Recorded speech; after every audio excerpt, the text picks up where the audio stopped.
1985년 제가 고등학교 1학년 때 친구에게 돈을 5천 원을 빌려준 적이 있어요. 근데 5천 원이 지금 생각하면 점심 식사 한 끼 값도 안 되지만 그때 짬뽕 한 그릇이 400원이었습니다. 그러니 지금 그때 5천 원은 지금 한 10만 원 정도 되는 것 같아요, 느낌에. 근데 이 친구가 한 1, 2주 안에 빌려준 돈을 줄 줄 알았는데 한 달이 지나고 두 달이 지나도 아무 말이 없는 거예요.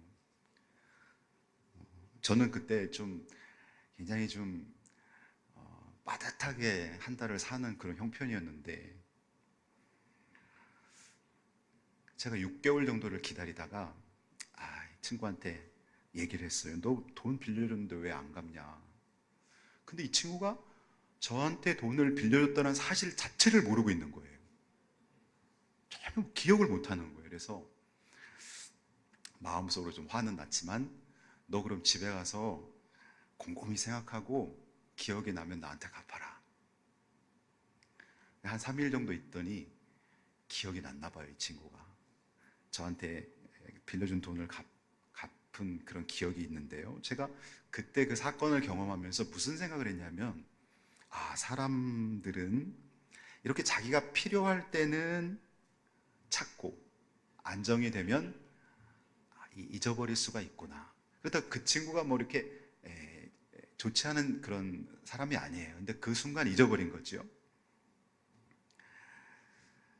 여러분, 우리가 어떻습니까? 인생을 살다 보면은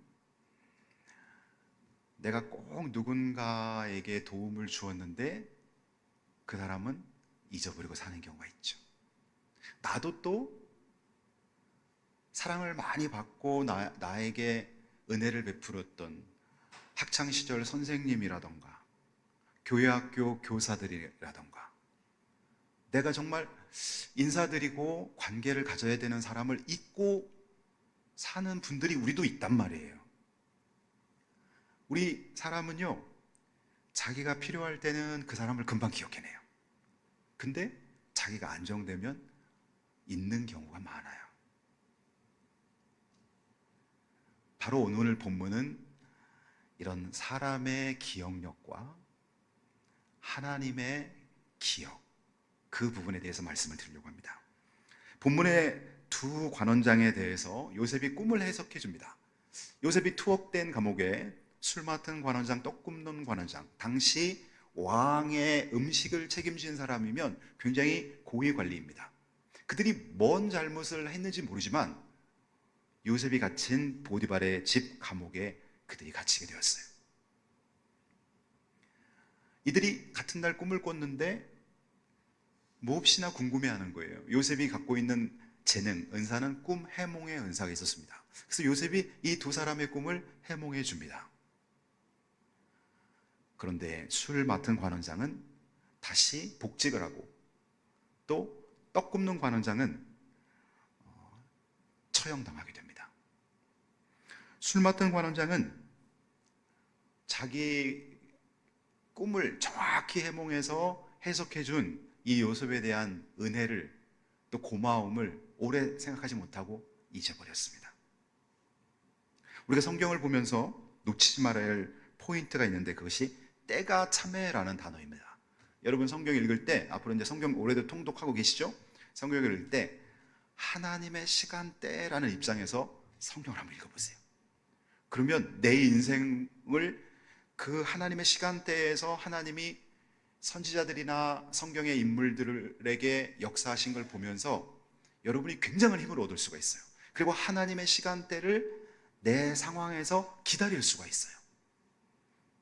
갈라디아서 4장 4절에 보면 때가 참에 하나님이 그 아들을 보내사 여자에게서 나게 하시고, 여기서 때라는 것은 하나님이 준비하신 시간대를 말하는 겁니다.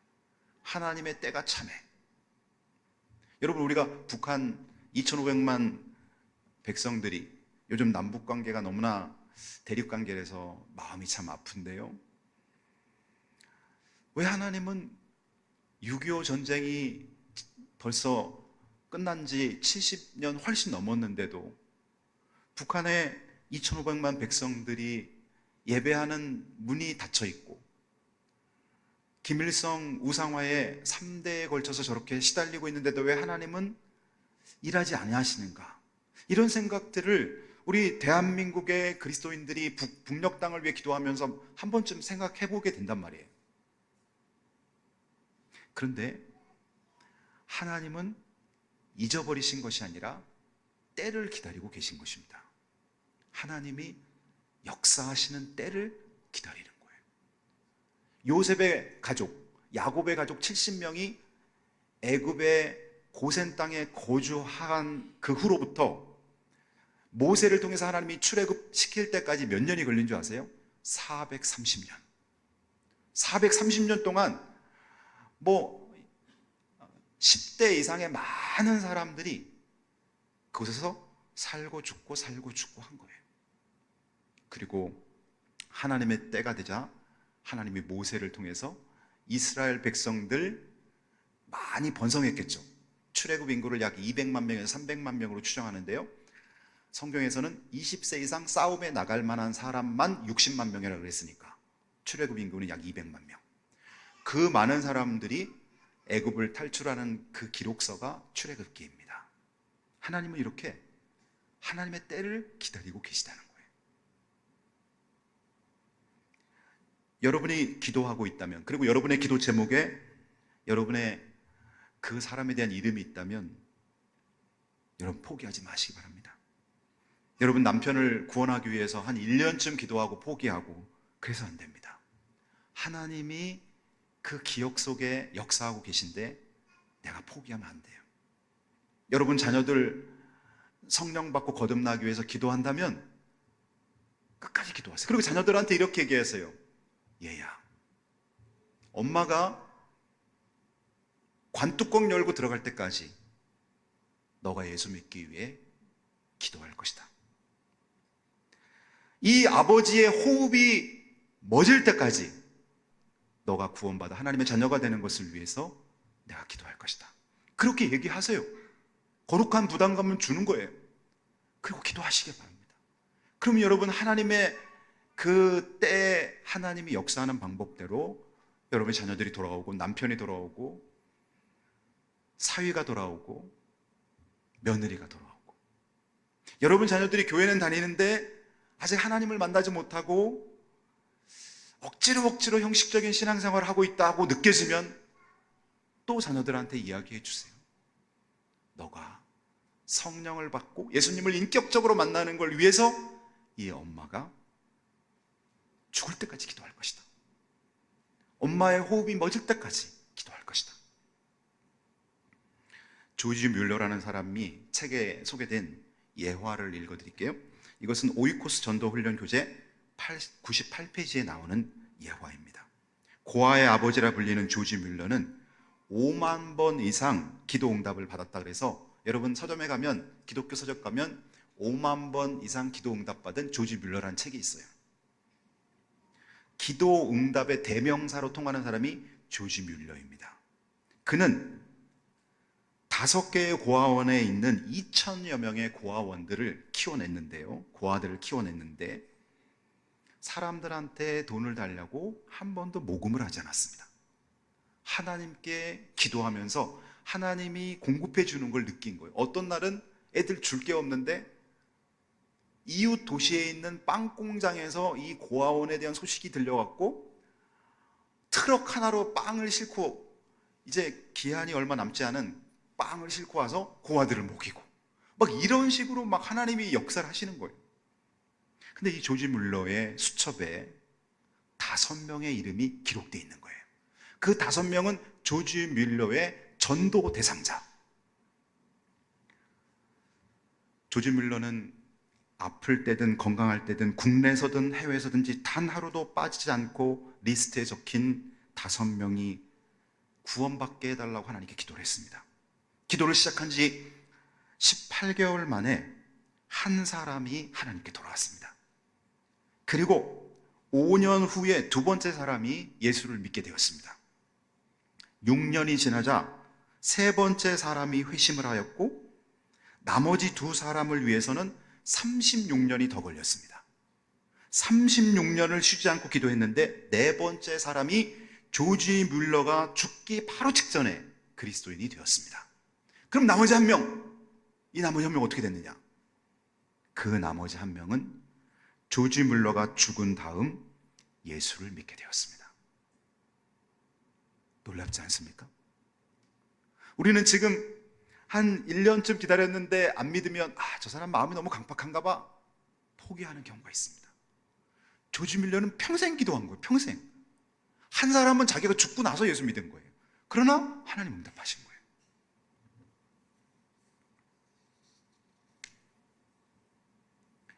마태복음 10장 29절에 31절에 보면은 참새 2마리가 한 아사리온, 아사리온이라는 건요, 우리나라 돈으로 말하면, 지금으로 말하면 500원짜리 동전 하나 정도 되는 거예요. 참새 2마리가 한 아사리온에 팔리지 않느냐. 그러나 너희 아버지께서 허락하지 아니하시면 그 하나도 땅에 떨어지지 아니하리라. 참새가 얼마 가치가 없는 것 같지만 하나님이 그 참새 한 명의 생명도 관여하신다는 거예요. 여러분, 이 지구에 수십만 종, 수백만 종의 생물이 있을 거 아닙니까? 그 생물에 살고 죽는 걸 하나님이 관여하신다는 거예요. 그런데 놀라운 사실은 뭐냐면 30절, 너희에게는 머리털까지 다 세신 바 되었나니. 여러분, 우리가 아무리 똑똑해도 여러분 하루에 여러분 머리카락이 몇 개 빠지는지 아는 사람 없어요. 뭐 평균 몇 개 빠지는 걸 통계는 낼 수 있지만 우리는 내 머리카락이 몇 개인지도 몰라요. 근데 하나님은 그 머리카락까지 세신 바 되었다는 거예요. 그러면서 하나님이 하시는 말씀이 두려워하지 말라. 너희는 많은 참새보다 귀하니라. 참새도 돌아보는데 하나님의 자녀인 너희를 하나님이 지키지 않겠느냐? 기도하고 믿음으로 살아가라는 것입니다. 너희는 많은 참새보다 귀하니라. 얼마나 감사해요. 요즘에는요, 애완견들이, 또 애완동물들이 참 사랑을 많이 받는 시대에 우리가 살고 있어요. 그래서 애완동물들이 마치 어린아이 대접받듯이 그렇게 좋은 환경에서 대접을 받아요. 온도도 너무 더우면 적정한 온도를 유지시킬 수 있는 시스템을 누리고 있어요. 그러면 나는 하나님의 자녀인데 애완동물을 사람들이 저렇게 사랑하고 돌보는데 나는 하나님의 자녀란 말이에요. 그렇다면 하나님이 우리를 얼마나 친밀하고 섬세하게 돌보고 계시겠어요? 그걸 믿으시라는 것입니다.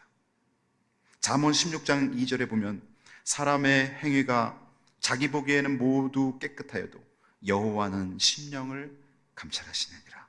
어떤 사람은 자기는 법 없이 살았다는 거예요.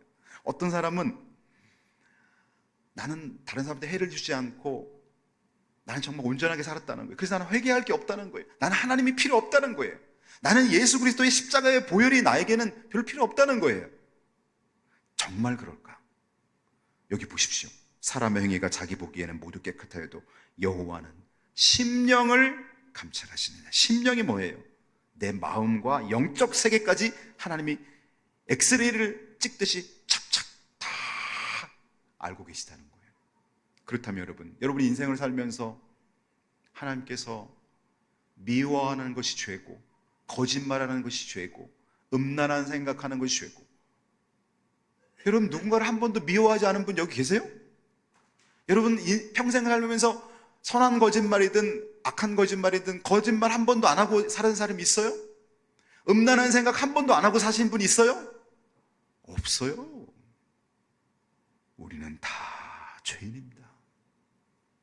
그러니 하나님 앞에 나와서 회개하는 것이 정직한 것입니다.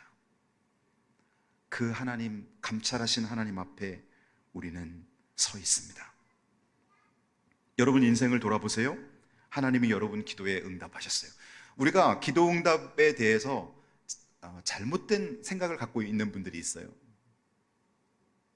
우리가 하나님께 기도하면 다 응답받을까요? 일부만 응답받을까요? 다 응답받습니다. 이건 하나님의 약속이에요. 구하라 그럼 주실 것이요, 찾으라 그럼 찾을 것이요, 두드리라 그럼 열릴 것이니. 구하는 이마다 얻을 것이요, 찾는 이가 찾을 것이요, 두드리는 이에게 열릴 것이니라. 너희가 악할지라도 자식에게 좋은 것을 줄 줄 알거든 하물며 하늘에 계신 너희 아버지께서 구하는 자에게 좋은 것을 주시지 않겠느냐. 그러면 하나님께서 약속해 주셨단 말이에요. 만일 우리가 기도했는데 응답받지 못한다면 하나님의 약속이 부도난 거예요. 그럼 여러분 말할 거예요. 목사님, 저 이런 기도했는데 아직 하나님이 응답 안 하셨는데요, 하나님이 제가 기도한 거와 다르게 응답하셨는데요 라고 질문하실 거예요. 맞아요. 우리가 기도에 대해 착각하는 이유가 그예요. 기도를 했을 때 응답은 세 가지 통로를 통해 오는 거예요. 첫 번째, 내가 기도한 대로 그대로 그 내용대로 하나님이 응답해 주시는 경우, 이게 첫 번째 기도 응답. 두 번째, 내가 기도했는데 이 기도가 하나님의 뜻과 맞지 않는 거예요. 나는 면도칼을 달라고 기도했고 나는 오토바이를 사달라고 했는데 하나님 보시기에 내가 면도칼을 갖고 있으면 내 손이 다 피투성이가 될 것 같고 내가 오토바이를 타면 내가 죽을 것 같으니까 너 기다려, 내가 나중에 너에게 차를 줄 거야. 그러면 하나님께서 내가 기도하는 것이 내 신앙과 나에게 유익이 되지 않을 때는 하나님이 기도하면서 깨닫게 해주십니다. 아, 이거는 내 욕심에 의해서 기도하는 것이구나 하면서 그 기도를 접게 만드십니다. 이것도 기도응답. 내가 구하는 것이 하나님의 뜻과 다르기 때문에 그 기도가 잘못된 기도라는 걸 알고 기도 제목을 접게 하는 것 또한 기도응답. 이게 두 번째 기도응답. 세 번째 기도응답은 뭔지 아세요? 나는 이렇게 기도했는데 하나님께서 전혀 다른 방향으로 나를 인도하셨어요. 그런데 로마서 8장 28절처럼 하나님을 사랑하는 자 곧 그 뜻대로 부르심을 입은 자들에게는 모든 것이 협력하여 선을 이루느니라. 하나님께서 선을 이루신 거예요. 제가 예를 하나만 들면요, 뭐 제 살아온 인생을 예를 들 수밖에 없는데, 저는 목회자로서 단 1%의 생각도 없었습니다. 제가 고등학교 졸업할 때까지 목회자가 되고 신학대학을 가는 것은 단 1%도 생각 안 했어요. 정말 단 1%도. 근데 제가 대학 때 교회에서 제자훈 훈련을 받고 1992년 가을에 하나님이 제 대학 3학년 때 저를 목회자로 부르시는 거예요. 제가 목회자로 헌신을 하고 일반 대학을 졸업할 때 제가 하나님께 이렇게 불평을 했어요. 하나님이 저를 목회자로 부르실 거면 고등학교 1, 2학년 때 또는 고등학교 3학년 때 저를 부르셨으면 제가 신학대학교를 가서 신학을 정말 열심히 공부하고 CCC나 내비게이터나 예수전도단 이런 기독교 동아리에서 저의 젊을 때 목회자 훈련을 잘 받았을 텐데 일반 대학을 가게 하셔서 왜 이렇게 시간을, 제 표현을 비른다면 왜 낭비하게 하십니까? 라고 제가 하나님께 불평을 했어요. 그때 기도하는데 하나님이 저에게 환상 같은 걸 보여주시는 거예요. 그게 뭐냐 하면은,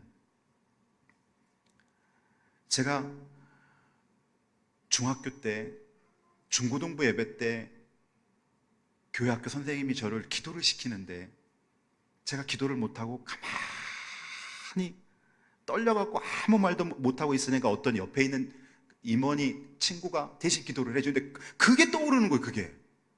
그게 떠오르면서 하나님께서 저에게 일반 대학을 가게 해서 어떤 동아리에서 제가 계속 월요일마다 영어로 뉴스위크지를 발표하는 그런 동아리였는데 그것을 1년 동안 제가 하면서 사람 앞에서 떨지 않고 발표할 수 있는 것들을 거기서 키워주신 거예요, 하나님이. 그 전에는 웅변하고 이러는 사람들이 저는 너무 부러웠어요. 제 친구들 중에도 웅변대에 나가는 친구들을 그렇게 부러워했어요. 저는 사람 앞에서 가슴이 터질 것 같아서 말을 못했어요. 그런데 그런 훈련을 통해서 하나님이 저를 대학 때 연단을 시켜주신 거예요. 그리고 일반대를 다니면서 친구들이 술 속에 푹 쪄들어 있는 친구들이 더러더러 있었어요. 그런 친구들을 보면서 아, 복음이 필요하다. 그리고 돈을 위해서 모든 인생의 목표를 걸고 있는 그런 젊은 대학생들의 인생의 가치관 속에 복음이 필요하다. 이런 것들을 깨닫기 시작한 거예요.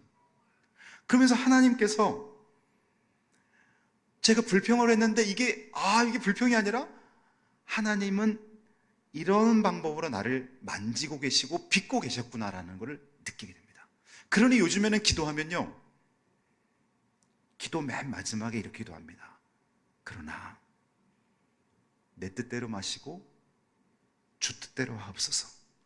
합력하여 선을 이루옵소서. 이 기도를 반드시 붙입니다. 왜냐하면 나는 지금 이게 최선이라고 생각하고 이것이 나의 가장 큰 행복이라고 생각하고 이것이 하나님의 가장 좋은 기대라고 생각하는데 그게 아닐 수가 있잖아요. 자녀들의 진로를 위해 기도할 때도, 또 우리 이수교의 목회 방향을 위해 기도할 때도 주님이 기뻐하는 것을 이루십시오. 주님이 원하는 것을 하십시오. 그러니 여러분, 우리가 하나님 앞에 기도할 때 믿음을 가져야죠. 여러분의 돌아온 오늘 설교를 듣고 여러분 집에 돌아가셔서 한번 생각해 보세요. 여러분 연세가 60, 70, 80, 90 쭉 돌아보면요, 하나님이 내가 기도한 것에 다 응답하셨어요. 물론 응답을 기다리고 있는 기도 제목도 있겠죠. 하나님이 원하시는 방향대로 다 응답하셨어요. 그러니 우리는 불평과 원망, 그것은 땅에 묻어야 돼요. 늘 감사하고 기뻐해야 돼요. 제가 우리 성도님들을 대할 때 제일 어려운 스타일이 어떤 분인지 아세요? 불평과 원망을 많이 하는 분, 매사에 투덜투덜 하시는 분, 이런 분들은 참 대하기가 어려워요.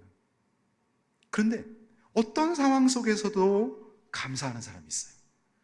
항상 어떤 교회를 가든 어떤 직장을 가든 어떤 사람을 만나든 감사의 포인트만 찾는 분들이 있어요. 그래서 그분들을 만나면 힘이 나는 거예요. 주님이 이렇게 역사하셨습니다. 목사님, 저 이번에 단기 선교 갔는데 하나님이 이렇게 역사하셨어요. 근데 어떤 사람은 단기 선교를 갔다가 오면서도 거기서 뭐 단원들끼리 상처를 받았다는 거예요. 단기 선교 갔는데 뭐 안 좋은 것 때문에 시험 들었다는. 그럼 뭐 딴 사람은 뭐 그 상황 안 보지 않았나? 똑같이 다 보고 똑같이 경험했는데 왜 이런 차이가 나는 거예요?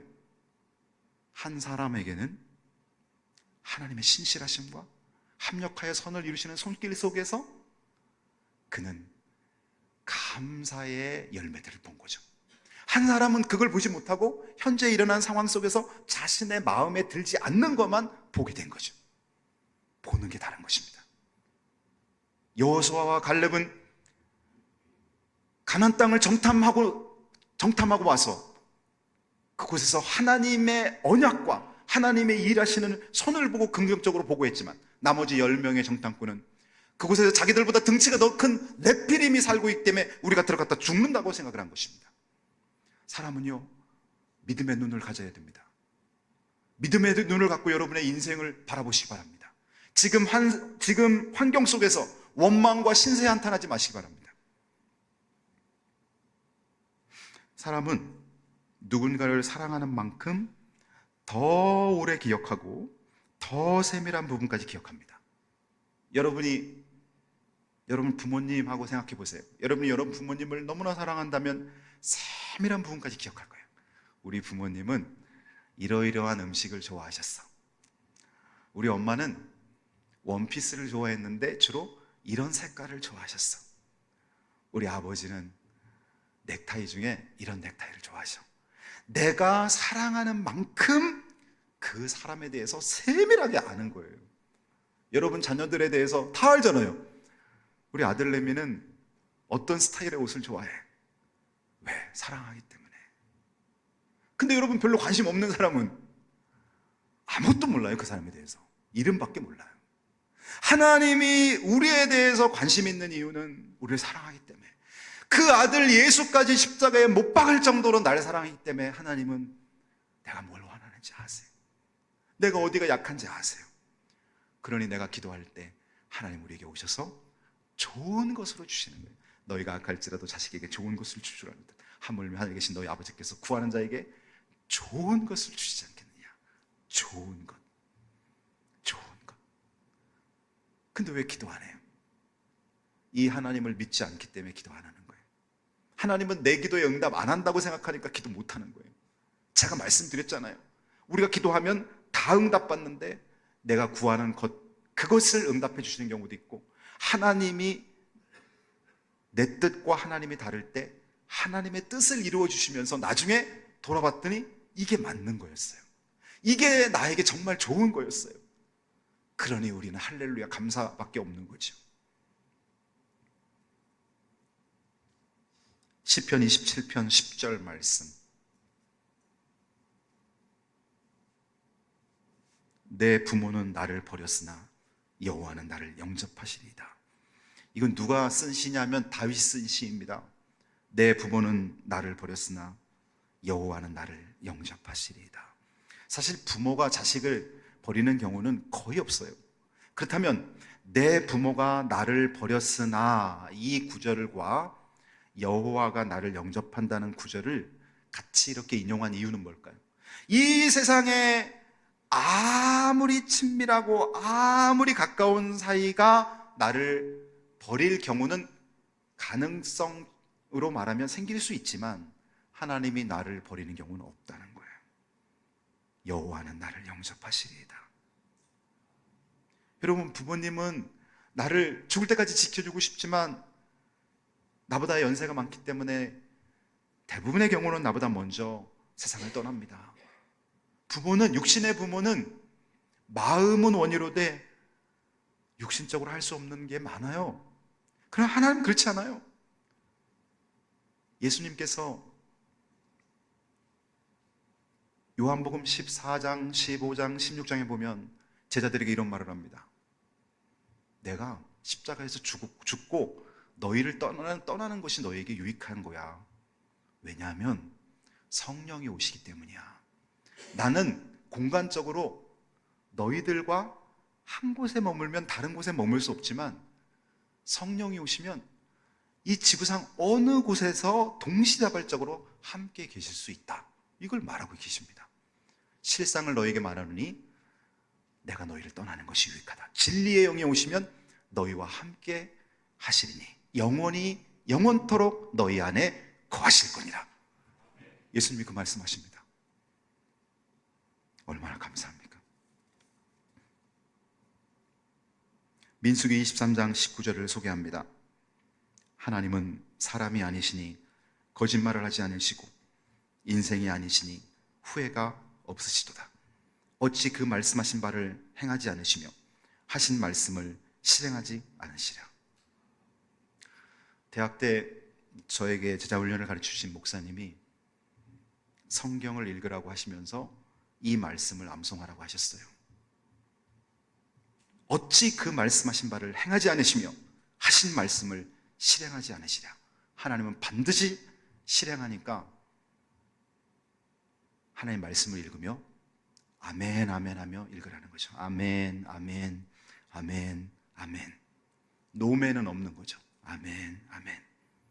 하나님은 사람이 아니시니 거짓말을 하지 않는다. 하나님 말씀을 읽고 먹을 때 아멘 하면서 읽어라. 창세기 18장 9절부터 15절에 보면은 하나님께서 아브라함과 사라 사이에 아들을 주신다고 약속합니다. 근데 그때 나이 아브라함은 99세, 사라는 89세. 그 당시 평균 수명이 지금보다 길다고 하지만 사라와 아브라함은 생산력이 완전히 끊어진 상태. 그러니 아브라함과 사라는 속으로 웃을 수밖에 없었어요. 아니 99세 된 내가, 아니 이제 곧 90이 된 여인의 몸에 어떻게 아이가 태어날 수 있을까? 그리고 하나님이 보낸 천사가 이 이야기를 아브라함에게 해줍니다. 11절. 아브라함과 사라는 나이가 많아 늙었고 사라에게는 여성의 생리가 끊어졌는지라. 사라가 속으로 웃고 이르되 내가 노쇠하였고 내 주인도 늙었으니 내게 무슨 즐거움이 있으리요. 여호와께서 아브라함에게 이르시되 사라가 왜 웃으며 이르기를 내가 늙었거늘 어떻게 아들을 낳으리요 하느냐. 여호와께 능하지 못한 일이 있겠느냐. 기한이 이를 때에 내가 내게로 돌아오리니 사라에게 아들이 있으리라. 사라가 두려워서 부인하여 이르되 내가 웃지 아니하였나이다. 이르시되 아니라 내가 웃었느니라. 저는 이 말이 너무 무서운 거예요. 사라가 지금 자기가 픽 하고 웃었단 말이에요. 근데 아무도 안 본 것 같아요. 그래갖고 근데 천사가 오더니 너 왜 웃어? 하나님이 지금 너에게 약속 주셨는데 왜 웃어? 그러니까 겁이 나니까 저 안 웃었는데요. 그랬더니 천사가 얘기하는 거예요. 아니야, 너 웃었어. 지금 그 얘기하는 거예요. 아니야, 너 웃었어. 여러분, 우리가 하나님의 말씀을 들으면서도 어느 날 내가 원하는 말만 골라 듣고 하나님이 나에게 정말 나로 하여금 순종하려고 말씀하시는 것을 내가 흘려보내고 잊어버렸단 말이에요. 그럼 하나님 오늘 말씀하시는 거예요. 아니야, 너 흘려버렸어. 너 잊고 있어. 내가 너에게 한 말, 너 한 귀로 듣고 한 귀로 흘렸어. 이거 하나님 다 알고 계시다는 거예요. 무섭지 않아요, 여러분? 무서운 거예요. 어찌 우리가 하나님을 속이겠어요? 제가 여러분에게 한두 번 소개한 간증이지만 오늘 본문에 꼭 필요한 간증이고 또 이 간증을 듣지 못한 분들도 계시기 때문에 오늘 한 번 더 소개합니다. 제가 시골에서 8년간 목회를 하고 목사 안수를 받고 자녀 셋을 낳고 2005년 저 서울 동지방 평원교회라는 곳에 부목사로 부임했습니다. 그때 우리 교회 윤자연 집사님 고등학생이었어요. 그때 기억나죠? 제가 거기 부목사로 부임했을 때 우리 윤자연 집사님이 고등학생이었어요. 그 교회. 그래서 중고등부 제가 설교하고 청년부를 이끌는데 시골 교회에서 담임 목회를 하다가 부목사로 다시 37의 나이에 이제 오니까 이제 제가 섬기는 목사님을 잘 보필해 드려야 되고 그분께 모든 걸 맞춰 드려야 되는데 거의 쉽지가 않은 거예요. 그러면서 제가 하나님께 기도를 했어요. 하나님, 제가 열심히 부목사 생활을 하다가 담임 목사로 다시 부임할 때 하나님께서 저에게 이런 교회로 가게 해주세요. 제가 처음 전도사로 충북 제천의 모 교회에 부임할 때 그 교회가 건축을 한 지 얼마 안 됐는데 그때 IMF 때 건축을 한 거예요. 그러니 이자율이 막 13%, 15%까지 육박하니까 교회가 너무 힘든 거예요. 제가 그 밑에서 그걸 보고 제가 하나님께 이런 기도를 했어요. 하나님, 제가 교회 부임할 때 하나님 저에게 이런 은사를 주셨으니까 건축되어 있는 교회에 부임해서 저는 성도들 양육하는 데만 힘을 쏟게 해주세요라고 기도했어요. 어떻게 보면 엄살이 섞인 기도였어요. 두 번째는 요즘에 100명, 200명 안정된 교회에 담임 목사를 청빙하면 원서가 50통, 100통 들어온다 그랬는데 저는 원서 내지 않고 목회자나 교인들 소개로 그분들에게 인정받아서 소개로 부임하게 해주세요라고 기도했어요. 세 번째는 제가 대학 때 제자훈련을 3년 동안 양육받고 대학원 때는 전도폭발 훈련을 3년간 받으면서 전도와 선교와 양육 부분에 하나님 저를 훈련시켜 주셨으니까 이 전도와 선교와 양육을 잘 할 수 있는, 그것을 기다리고 있는 교회에 가게 해주세요라고 기도했어요. 그렇게 3년간 기도했어요. 그리고 그 교회에 3년간 사역하고 장충단 교회에 제가 다시 부목사로 또 큰 교회 부목사로 가게 됐어요. 그리고 저도 모르게 이 기도를 멈추게 되었어요. 이 기도를 멈추고 그냥 이제 목회하는 데 집중을 한 거죠. 이 기도를 잊어버렸어요, 저도. 그리고 장충단교회에서 만 4년이 됐는데 저는 이수교회의 이름조차 모르고 있어요. 임병호 목사님도 모르고 이수교회 전혀 모르고 있었어요. 근데 2012년 7월에 이수교회에서 연락이 온 거예요. 장충당교회 담임 목사님에게 저보고 헌신예배 설교 강사로 오라는 거예요. 여러분, 헌신예배 설교를 부목사가 가는 경우가 어디 있어요? 담임 목사가 가지요, 보통. 그래서 제가 목사님한테 담임 목사님이 가셔야지 왜 저가 가냐 그랬더니 그 교회 목사님이 아마 은퇴를 앞둔 것 같은데 청빙과 관련된 것 같으니까 설교를 잘 준비해서 설교하고 오라고 그러시는 거예요. 그래서 청년부 예배를 다른 목사님께 맡기고 2012년 7월에 제가 이수교회 건축한 지 한 2년밖에 안 된 예배 설교를 하러 왔죠. 설교를 하고 갔는데 8월, 9월, 10월, 11월, 12월 시간이 지났는데 아무 연락도 없어요. 그래서 또 귀한 분이 또 부임하셨겠구나 그랬는데 그 다음에 2013년 1월이 됐는데 이성호 장로님이 저한테 전화를 하신 거예요. 기억나시죠, 장로님? 장로님이 저한테 휴대폰으로 전화를 해갖고 목사님, 이수교회 청빙위원회에서 저를 담임 목사로 결정했다는 거예요. 그 얘기를 딱 듣고 감사합니다. 그리고 이제 전화를 딱 끊고 났는데 누가 뒤통수를 딱 때리는 것처럼 뭔가 팍 깨달아지는 거예요. 내가 2005년에 평흥교회 부임해서 부목사 생활을 하면서 하나님께 순수한 마음으로 드렸던 그 세 가지, 건축되어 있는 교회에 부임하여 양육의 힘을 쏟게 하소서. 보니까 이수교회가 대로변에 있는데 반짝반짝 건축해서 반짝반짝 빛나는 교회인 거예요. 지난번에 몇 달 전에 우리 교회에서 강남지방 교육자 회의를 하는데 우리 지방의 어떤 목사님이 저한테 그러는 거예요. 박 목사님, 이수교회를 반짝반짝 빛나게, 그때 이제 본인 눈에 볼 때는 식당이고 뭐고 반짝반짝해 보이는 거겠죠. 이수교회를 반짝반짝 빛나게 해줘서 고마워요 그러는 거예요. 그래서 내가 원래부터 반짝거렸어요 그랬죠. 그 다음에 또 저는 이수교회 올 때 원서를 내지 않았습니다. 누군가 저를 이수교회에 소개했고 그래서 제가 소개로 여기 오게 된 거예요. 이곳에 와보니까 성도들이 양육을 기다리고 있었고 선교를 기다리고 있었고 전도 훈련을 기다리고 있었어요. 그래서 저는 이거를 여러분 제 이름을 단 1%라도 드러내기 위해서 이 간증을 하는 게 아니에요. 하나님이 얼마나 정확하게 응답하신 거를 한번 예로 들어드리는 거예요. 물론 저의 인생에 기도드린 모든 것들이 제 뜻대로 응답받는 건 아니에요. 어떤 것들은 지금 응답 안 되고 지금도 기다리고 있는 게 많아요. 그러나 여러분, 저는 이수교에 부임하면서 소름 끼칠 정도로 하나님이 무서운 적이 있었어요. 나는 잊어버렸는데 하나님은 잊어버리지 않으시는구나. 여러분 기도하세요. 여러분 적용해 보세요. 지금 이 기도 제목 적용해 보세요. 내 인생 후반전에 주님 이것을 이루어 주소서.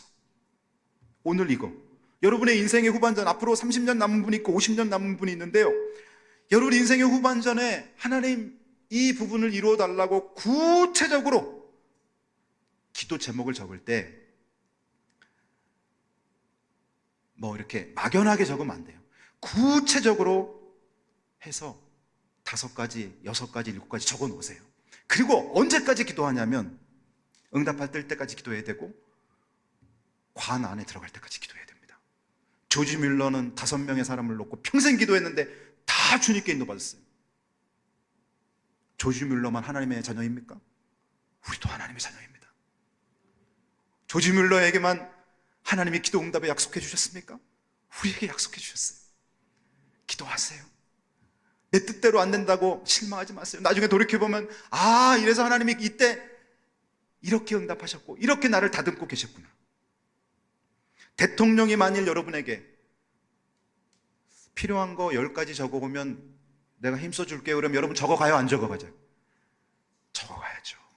자식을 위한 것도 적어가고 사업장 위한 것도 적어가고.